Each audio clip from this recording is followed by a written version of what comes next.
Okay, this video we're going to look at supply, but only supply specifically for the Malayan campaign. Now the two types of supply, there's a continental supply, which we're not going to cover because it doesn't affect Malaya, and there's an overseas supply that affects the Malaya. Now the first phase of this particular Samurai Blitzkrieg Module B, which includes the Navy, is the initial phase for the Japanese. And the initial phase, the very first thing you're going to have to do is trace your supply. Now you have to work out your general supply and your isolation status for all your units. Okay. Now the phasing player may have to pay for supply at this particular point, but the defensive one doesn't.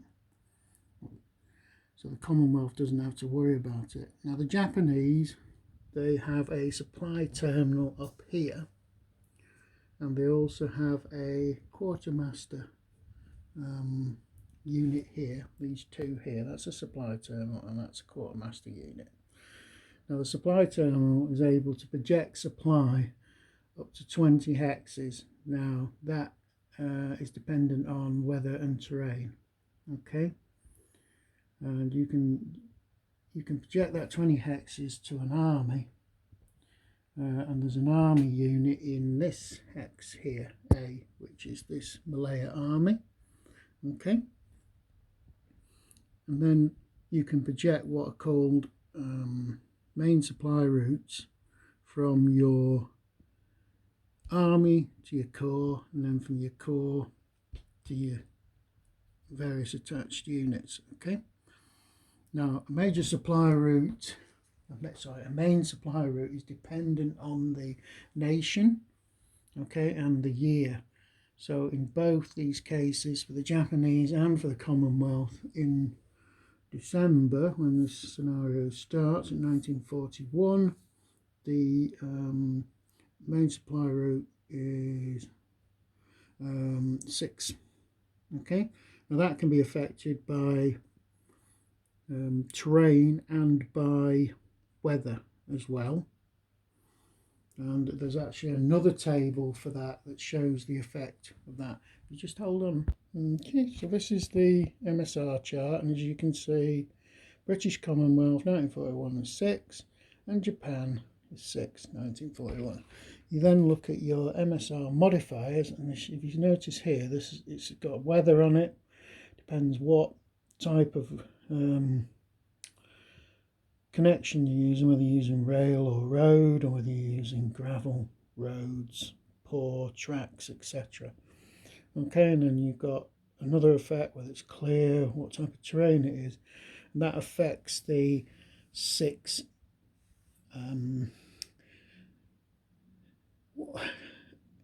it's hard to describe this, but it's not hexes, it's a length. Let's say it's a supply line length of 6, which is your MSR. Okay, so your MSR, depending on the weather and the terrain, may cover a lot less than 6 hexes.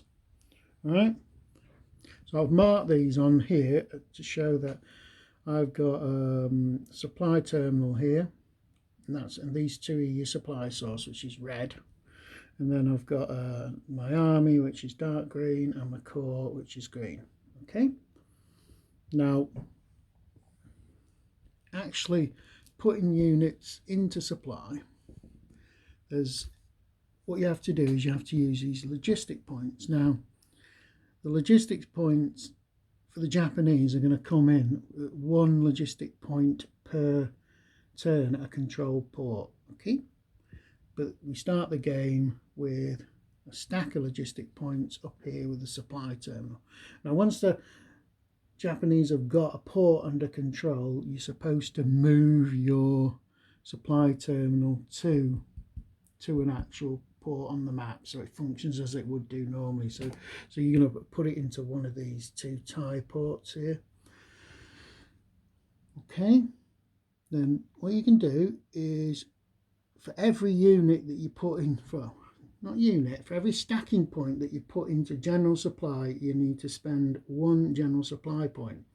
Now, general supply points are taken by breaking these logistic points into GSPs at a ratio of 3 for each one of those.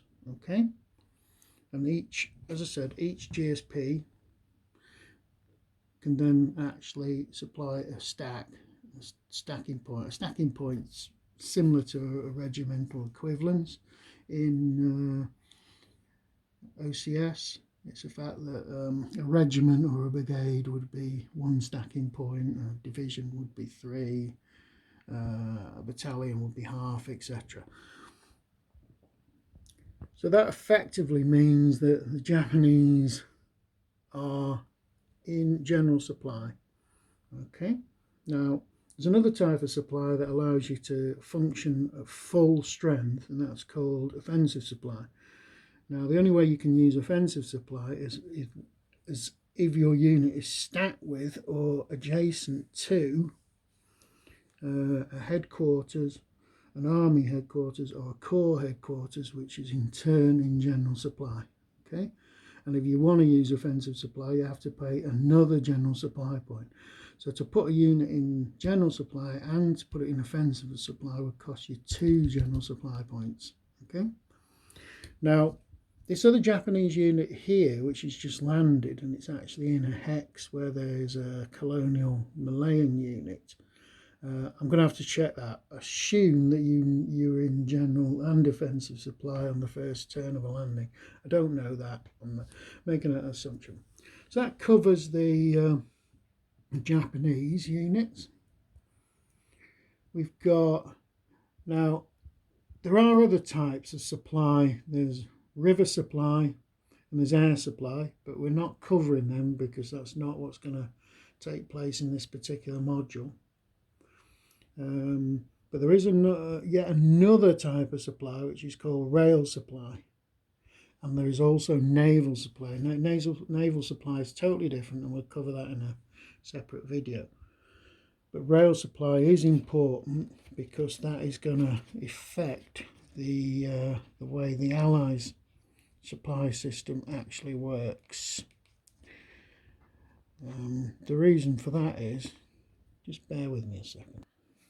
Yeah, the reason for that is the Allies have got, they're using overseas supply, but they don't have any supply terminals.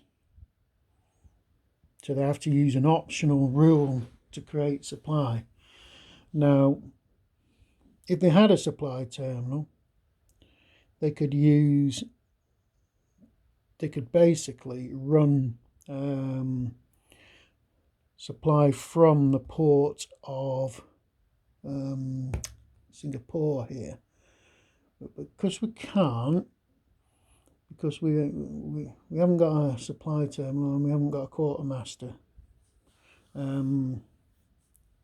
unit here, what we're going to have to do is use our rail network. Now, the Malayan rail network can only be used for logistics, can't be used for anything else. That's a scenario rule, and it has a capacity of 5. Now that capacity is based on the number of rail yards, and you get for each major city,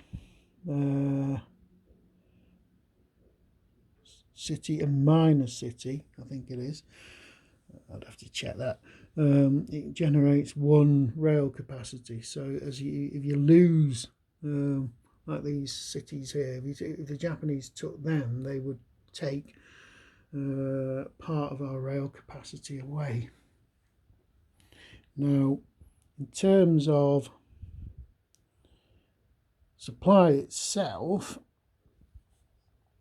the Allies are in a bit of a mess. They've got a logistic point at Singapore and they've got a logistic point here at Kuala Lumpur. And they also receive 1 logistic point every turn at Singapore. Now, what you can do, you've got low capacity rail lines running out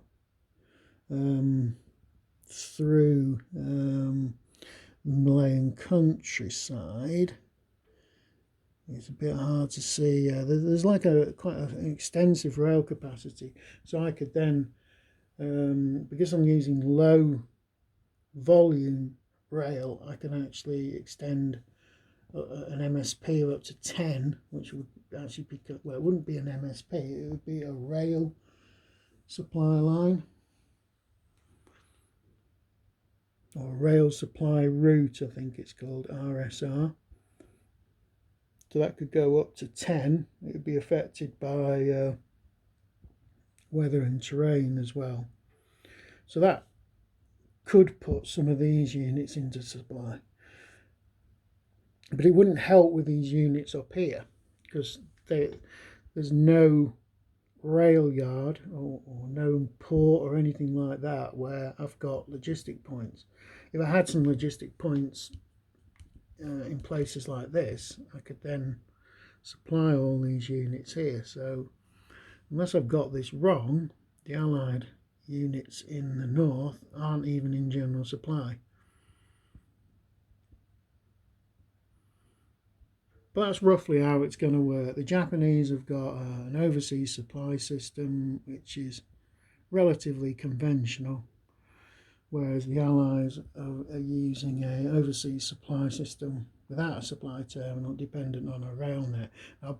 I'm pretty sure that the Japanese can start using Malayan rail net as if they capture any rail capacity, but we'll look into that as we get a bit closer. So that's only really covers supply for Malaya, and I can't guarantee everything I've told you is correct at this particular stage.